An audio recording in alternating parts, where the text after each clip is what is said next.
This company was worth $47 billion, more than SpaceX, more than Airbnb, the most valuable startup in America.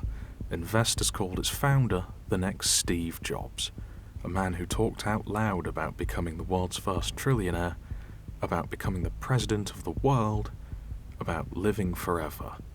And then, in just 6 weeks, it lost $39 billion.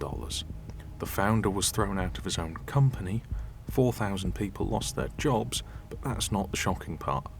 The shocking part is what happened to him, the man who set the whole thing on fire. I'll tell you exactly what he walked away with, but first you need to understand how a barefoot man in a t-shirt convinced the smartest money on earth to hand him billions, by promising to elevate the consciousness of the human race. This is WeWork, and it never was a story about office space. Welcome to Storynomics. Here's the first thing you should know about Adam Neumann. He walked around his offices barefoot, blasting music so loud that paying customers complained, and when staff dared turn it down, Neumann and his team screamed at them. That's the man the world handed $47 billion to, and the business he built, on paper, almost boringly simple. Rent a big building on a long cheap lease, chop it into smaller desks, add free beer, ping pong, neon signs that say do what you love, and then rent those desks out month to month at a markup, sign cheap and long, sublet expensive and short, then pocket the difference. There's a name for that business. It's called real estate, and real estate companies are worth maybe 1 or 2 times their revenue, not $47 billion in this case. So how did Neumann pull off the most expensive magic trick in startup history? He told everyone that it wasn't real estate at all. He said it was tech. He said it was a movement. When WeWork finally filed the legal paperwork to go public, the driest financial document that exists, the second line read, "Our mission is to elevate the world's consciousness." That's not a business plan, that's scripture, and that's the unbelievable part. It worked. The money came flooding in. 10 billion, 20 billion, 47 billion. On paper, Adam Neumann was now worth around $13 billion. To really understand how the valuation went insane, you have to meet the one man who believed in Adam Neumann more than anyone else on earth. Masayoshi Son, the head of the Japanese giant SoftBank, and at the time the most aggressive tech investor on the planet. In 2016, Son gave Neumann a now legendary meeting. He was running late, so he told Neumann that he had 12 minutes. 12 minutes to pitch, and in the back of his car on the way to his next appointment. Son reportedly scribbled the outline of a deal on his iPad and then agreed to pour around $4.4 billion into WeWork. $4 billion, decided in the time it takes to make a sandwich. Son even reportedly told Neumann that his problem was that he wasn't being crazy enough, and that he should make WeWork bigger, wilder, and more aggressive. By the time it was all over, SoftBank would sink more than $10 billion into the dream, and that money lit a fire that turned a real estate company into a $47 billion mirage. But behind the kombucha taps and the neon signs, something was rotting, and the few people who noticed were screaming into a void. Because to understand how a man this strange got this powerful, you have to see what he was really doing with the money. And it's worse than you think. Let's start with the parties, because they tell you who was really running the company. In 2016, Neumann laid off about 7% of his staff. He gathered everyone for a somber, tearful all-hands meeting and told them the cuts were painful but necessary. Then, as people were still processing that they'd lost their friends, he had employees walk in carrying trays of tequila shots and brought out Daryl McDaniels of Run DMC to perform a live set. That's not a party, that's a man who could not tell the difference between a funeral and a festival. The parties got bigger.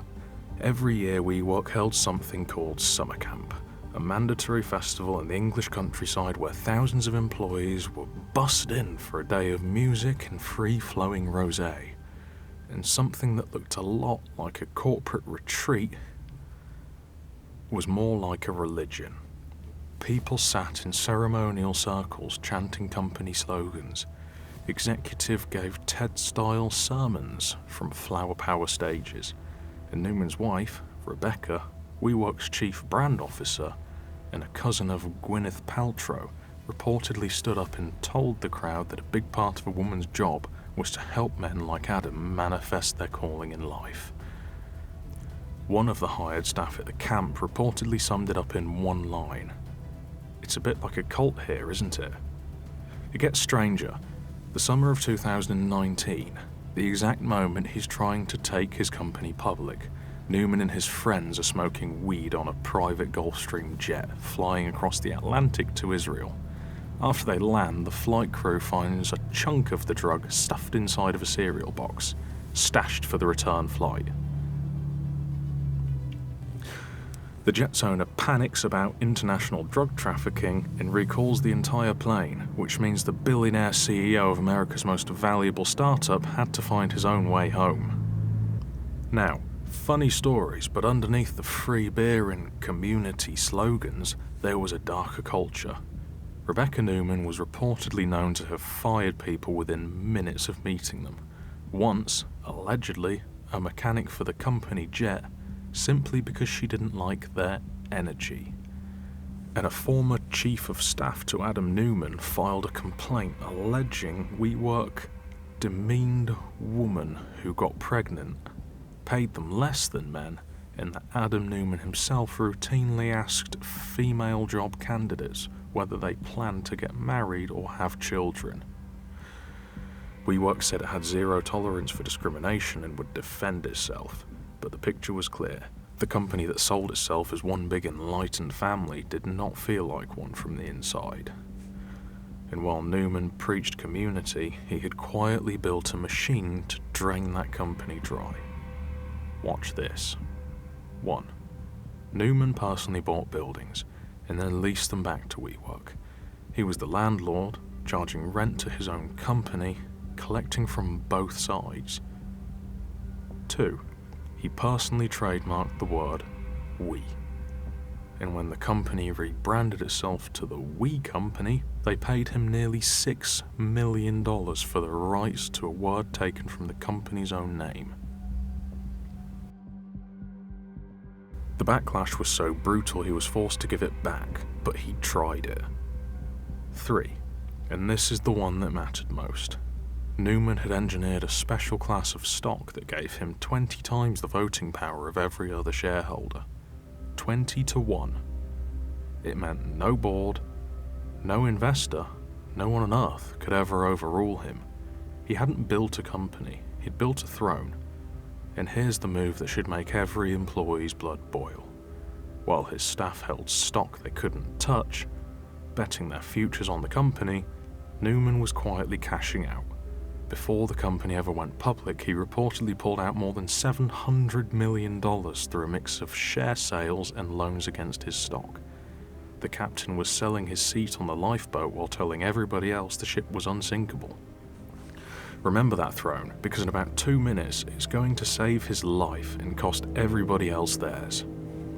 For years, none of this surfaced. WeWork was private, the books were sealed, and the gospel was all anyone saw. And then Neumann did one thing that would tear the curtain down. In 2019, to go public, WeWork had to do something it had never done: open its books to the world. What the world saw was a bloodbath. In 2018, WeWork lost about $1.9 billion in just the first 6 months. 6 months, it lost roughly $900 million more on revenue of $1.5 billion. For every dollar it brought in, it was torching far more, and there was no plan to ever stop. The tech company had no real technology. The community was a chain of leased offices losing money on every floor, and the visionary founder was personally tangled in conflicts of interest on nearly every page of the filing. The financial world didn't applaud, it recoiled. The S1 was so strange, it was stuffed with Rebecca's New Age language about consciousness and energy. One prominent business professor said it read like it was written by someone who was shrooming. One headline read, "Reading WeWork's filing is like staring into Adam Neumann's soul. The valuation began to melt in real time. 47 billion, down to 20 billion, then 10 billion, and lower and lower and lower." One of the biggest backers of all was watching in horror. SoftBank. Massa Son's empire, which had pumped over $10 billion in and inflated that number to begin with, suddenly their crown jewel was detonating live on the world stage. The IPO was delayed, then it was killed, and the moment the magic trick failed, the spell broke. On September 24, 2019, under crushing pressure, Adam Neumann resigned as CEO. In roughly 5 weeks, WeWork had lost nearly $39 billion in value. The most valuable startup in America was now a punchline that couldn't even pay its own rent.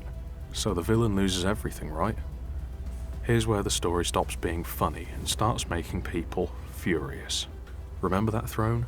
20-1 voting shares? Even fired, even disgraced, even after vaporizing $30 billion, Adam Neumann still controlled the company. SoftBank could not clean up the mess without his signature. So they did the only thing they could. They paid him to leave. The exit package was reported at up to $1.7 billion, roughly $1 billion to buy his shares, a $500 million line of credit, and a $185 million consulting fee to consult on the company he had just destroyed. One analyst called it a golden helicopter. In his words, he gets a golden helicopter that lets him get out of this, and that is just remarkable. Sit with the math. Adam Neumann erased over $30 billion in shareholder value and got paid more to walk away than most people will earn in 10,000 lifetimes. And the 4,000 employees who'd believed in the mission, who worked 20-hour days, many lost their jobs. Many held stock options now worth a fraction of the dream they'd been sold. That's the lesson buried in this wreckage. The system didn't punish failure at the top, it rewarded it. You'd think that would be the end, but it wasn't. WeWork limped on for years. It eventually crept into the public market again, but not in a blaze of glory. Through a side door, at a sliver of its old myth. And then in November 2023, the final page was bankruptcy. Filings revealed $19 billion in debt and put the future of 777 locations in doubt. The most valuable startup in America had completed one of the most stunning downfalls in business history. And Neumann? He watched from a mansion reportedly still worth $2 billion. He even tried to buy the bankrupt company back, but a judge threw the bid out. His public reaction to the empire that swallowed thousands of careers? It was one word: disappointing. So what is the real story of WeWork? It was never about desks. It's about belief.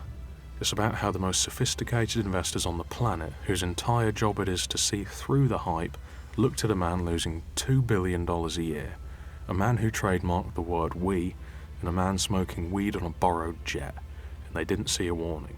They saw a profit. Because the most dangerous thing in business isn't a bad idea. It's a great story told by a charming man at exactly the point everyone wants to believe it.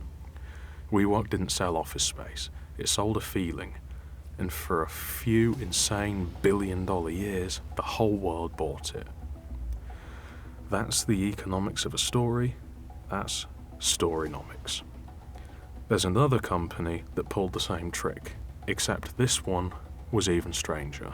A tech darling worth more than the Deutsche Bank, run by two men, one who ended up in handcuffs in one who vanished off the face of the earth and is to this day wanted as an alleged spy. Subscribe and I'll see you there.